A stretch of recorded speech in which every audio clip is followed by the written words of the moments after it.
Bonjour à tous, on se retrouve pour une vidéo sur les mangas. J'imagine que tout le monde sait ce que c'est, mais pour les 2-3 qui dorment au fond de la grotte, je vais l'expliquer. En fait, ça se dit pas dormir au fond de la grotte. Ah! Effectivement, t'as raison. Mais t'es qui ou juste? Un gars dans une grotte.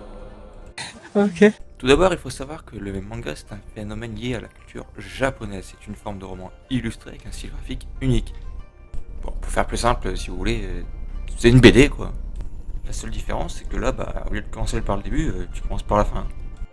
Celui-ci est toujours en noir et blanc, dû à son rythme de parution assez élevé, et également au fait que, à la base, celui-ci n'est pas préparé à l'avance. Il saisit l'instant présent, donc pas le temps de préparer par exemple des couleurs. De nos jours, ce manque de couleurs est plutôt lié au rythme de parution. En effet, sortir un chapitre par semaine, c'est impossible à mettre en couleur. Le mot est divisé par deux kanji, man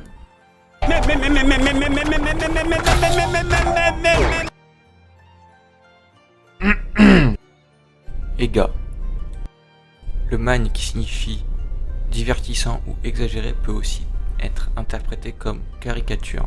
Quant au ga, il peut se traduire par dessin, image et le tout, le man plus ga peut se lire esquisse rapide, dessin grotesque, image dérisoire ou encore dessin non abouti. Ensuite, il existe plusieurs types de mangas. Tout d'abord le Kodomo, pour les enfants avec Doraemon et Pokémon. Je suis peut-être encore un enfant du coup, mais... Ensuite, on a le shonen avec One Piece, Bleach, Black Clover, Naruto. Stop, je crois qu'on a compris en fait. Tu peux t'arrêter là, c'est bon. Autant pour moi. Du coup, après, on a les shoujo qui sont plutôt destinés aux filles comme Nana et Fruit Basket. Et là, t'as pas d'autres exemples, dis donc. Non, aucun. Ensuite, on a le seinen qui vise un public un peu plus adulte, avec par exemple Akira ou encore Berserk.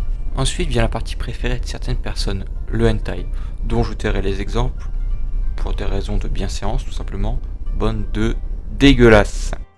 A savoir que le manga fait partie du 9e art, au même titre que les comics ou encore que la BD franco-belge. Cela dit, il se différencie car celui-ci est en noir et blanc, le format n'est pas le même et le sens de lecture non plus. Tout cela est dû à la politique d'isolement du Japon, qui a empêché toute inspiration externe au Japon. Ah, comme ce que vous appelez le confinement là, c'est ça? Oui, c'était un confinement, un peu plus long, mais oui.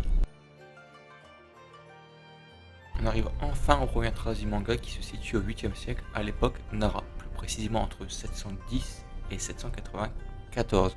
Oui, c'est pas très précis, mais c'est pas évident. Surtout qu'à cette époque, transmettre le savoir, c'est pas ce qui comptait avant tout, c'était d'abord manger et après on verra. Ça a pas trop changé, il me semble. Donc, au 8e siècle, ce qu'on retrouve, c'est les sutras illustrés des causes et des effets de Ei Enga Kyo. D'inspiration chinoise, c'est les plus anciens emmaki conservés à nos jours. Excuse-moi, c'est quoi un emmaki? Ce sont des rouleaux narratifs illustrés, le but est surtout de narrer une histoire. Les prémices du manga moderne sont apparues pour la première fois au XVIIIe siècle. Le terme devient courant à la fin du XVIIIe siècle avec la publication d'ouvrages tels que le Mangaku Zuetsu en 1771 de Kankei Suzuki. Le terme est utilisé mais pas encore popularisé. Pour que le terme soit popularisé, il faut attendre 1814 avec Hokusai, l'artiste qui a peint la grande vague de Kanagawa. C'est pas cette vague là. Toujours pas, mais très jolie celle-là. Voilà. Hokusai va appeler son recueil d'estampes le Hokusai manga, et donc faire connaître son terme de tous et surtout des Occidents. Mais à cette époque, cela signifie seulement dessin et donc rien à voir avec la BD. À la même période que la parution des Hokusai manga, il y a un certain Rodolphe Töpffer qui va en 1827 inventer la BD et donc créer la base du manga. De 1861 à 1931, c'est l'ère Meiji, et en 1868, Edo va être rebaptisé Tokyo, et le Japon va enfin ouvrir ses portes au reste du monde.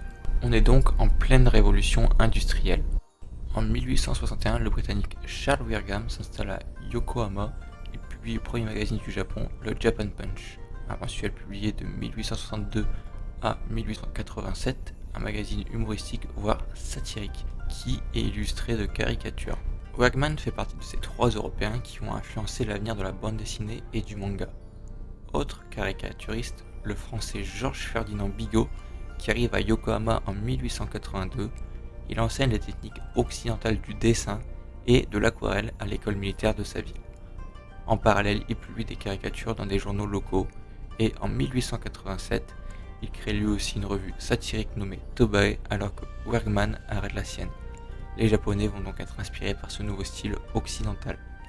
En 1902, le premier véritable manga voit le jour. Il s'agissait d'une BD humoristique publiée dans le journal Jiji Chimpo. Son auteur Rakuten Kitazawa avait illustré le thème de l'arroseur arrosé des frères Lumière. C'est le premier à réutiliser le terme de manga après Hokusai.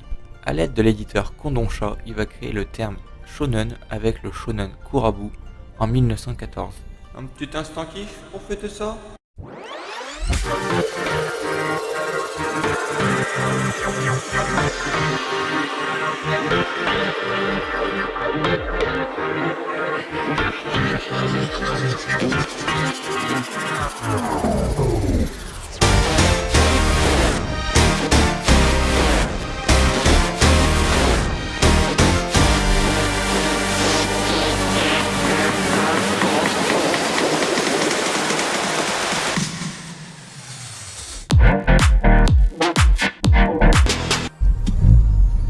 Ça ne laisse pas indifférent.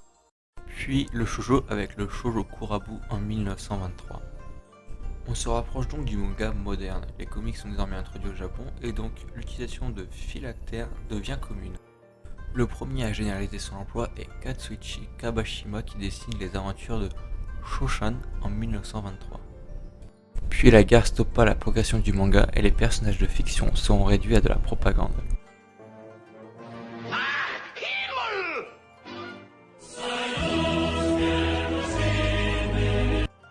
On se retrouve donc en 1945 après la défaite du Japon, celui-ci est sous l'occupation américaine par le général Douglas MacArthur de 1945 à 1948. La culture américaine va donc être imposée par exemple les comics ou encore Disney qui va faire naître une nouvelle génération de mangaka tels que Osamu Tezuka, fortement influencé par la culture américaine. En 1947, celui-ci publie sa première œuvre, La Nouvelle Île au Trésor, et c'est un succès immédiat. Le nouveau manga moderne est né. Osamu va inventer les mouvements grâce aux traits graphiques ainsi que l'onomatopée et le cadrage. Ces techniques sont toujours utilisées de nos jours. En 1957, le Gekiga est créé par Yoshihiro Tatsumi, c'est l'ancêtre du Seinen. Arrive ensuite en 1959 le Weekly Shonen Magazine, et non pas le Jump, qui publiera entre autres Hajime no Ippo de George Morikawa. Vient ensuite celui qu'on attend tous, le très célèbre Weekly Shonen Jump en 1968 qui va littéralement accroître l'évolution du marché du manga car celui-ci va publier des séries phares comme Hokuto no Ken par Tetsuo Hara en 1983 ou encore le très célèbre Dragon Ball par Akira Toriyama en 1984. Il y eut un troisième weekly avec le Weekly Manga Action qui lui publia par exemple Lupin the Third par Monkey Punch en 1967. Ce qui va propulser toutes ces œuvres en plus grand nombre, c'est surtout leur adaptation en animé, qui à l'époque était surtout animée par un studio que vous connaissez toujours à l'heure actuelle, la Toei Animation. Et plus tard, en France, en 1997, ce sera le Club Dorothée qui fera parvenir ces séries en France. Et depuis, le manga ne cesse de croître, à tel point que la France est désormais le deuxième consommateur de manga au monde. Depuis les années 80, le schéma des mangas est plus ou moins le même, les bases sont posées. Les mangaka actuels ne font que peaufiner et améliorer le manga tout en ajoutant une touche personnelle. Je tiens avant tout à remercier toutes les personnes qui ont réussi à regarder la vidéo jusqu'au bout. Ça devait pas être évident, j'en suis conscient. J'aimerais du coup que en commentaire vous me disiez ce que je dois améliorer. J'ai déjà des petites idées de ce que je dois faire, mais mettez en commentaire ce que je dois améliorer. Et je tâcherai de prendre en compte tout ça. Merci à tous ceux qui ont réussi à regarder toutes ces vidéos. Merci de votre courage et puis à la prochaine.